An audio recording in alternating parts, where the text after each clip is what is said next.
Welcome to Hashmat Guruji class. मैं इरम इस्लाम। पिछली video में मैंने आपको स्वर पढ़ाए थे और पूरी ही डिटेल से सारा आपको बताया था। और आज हम व्यंजन पढ़ेंगे। तो व्यंजन हमारे क्या होते हैं? वे वर्ड जो स्वरों की सहायता से बोले जाते हैं वो हमारे व्यंजन कहलाते हैं। चलिए देखते हैं। जैसे हमारा का है, का व्यंजन है, तो ये भी हमारा किसकी स्वर की सहायता से बना है? का हमारा आ की, छोटे आ की सहायता से बना है, तभी ये हमारा पूर्ण रूप से का है। ऐसे ही हमारे सारे ही व्यंजनों में स्वरों की सहायता ली जाती है। अब परंपरागत रूप से देख लेते हैं। परंपरागत जो हमारा पिछले टाइम से चला आ रहा है, तो परंपरागत रूप से हमारे 41 व्यंजन है। और अगर मूल रूप से देखा जाए तो मूल रूप से हमारे व्यंजन है 33। अब आगे देख लेते हैं प्रियतन के आधार पर। तो प्रियतन के आधार पर हमारे 10 प्रकार के व्यंजन हैं। कौन कौन से हैं वो देख लेते हैं। तो स्पर्श व्यंजन है, अंतस्थ व्यंजन है, ऊष्म व्यंजन है, संयुक्त व्यंजन है, उच्छिप्त व्यंजन है, आगत व्यंजन है, अर्धस्वर व्यंजन है, नासिक्य या अनुनासिक्य व्यंजन है, प्रकंपित या लुठित व्यंजन है, पार्श्विक व्यंजन है। अब इसी प्रकार से प्रियतन के आधार पर हमारे 10 तरह के व्यंजन हो जाते हैं। अब मुख्य रूप से देख लेते हैं।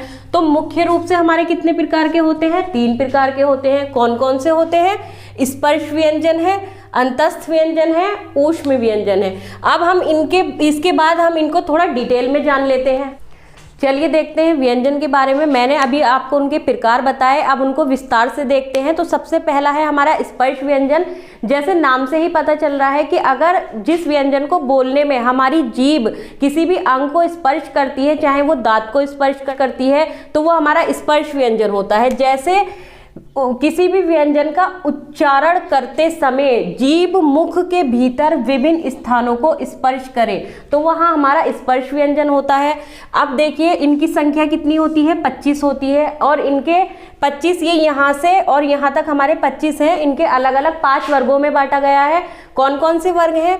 जैसे हमारा का वर्ग है, च वर्ग है, ट वर्ग है, त वर्ग है और प वर्ग है। जैसे हमारे क वर्ग में कै, खे, गे, घे, अड़े। इसी तरह से सारे वर्गों में अलग अलग हमारे वर्ड आ जाते हैं।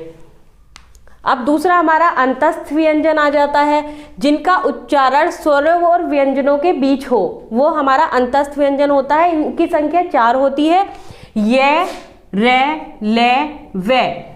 अब तीसरा हमारा अर्धस्वर व्यंजन आता है। जैसे नाम से ही हमें पता चल रहा है, आधा स्वर हो और आधा व्यंजन हो। देख लीजिए, वे वर्ड जो कभी स्वर कभी व्यंजन की ध्वनि दें, तो इनकी संख्या कितनी होती है? 2 होती है, ये और वे। अब हमारा आ जाता है ऊष्म व्यंजन। ऊष्म व्यंजन वायु, सीधा पता चल रहा है हमें। जब वर्ड उच्चारण करते समय वायु घर्षण करते हुए निकले, तो वहाँ हमारा ऊष्म व्यंजन होता है। संख्या इनकी 4 होती है, श, से, है। अब हमारा संयुक्त व्यंजन। संयुक्त तो वही होता है जहाँ पर मिलकर बनता है। तो मिलकर कैसे? 2 व्यंजनों से मिलकर बना हुआ संयुक्त व्यंजन होता है। संख्या इनकी 4 होती है। जैसे हमारा श किससे मिलकर बना है? का से और शा से मिलकर बना है। त्रय हमारा किससे मिलकर बना है? ता से और रे से मिलकर बना है। गे हमारा किससे मिलकर बना है? जै से और ए से मिलकर बना है। श्रेय हमारा किससे मिलकर बना है? शय से और रे से मिलकर बना है।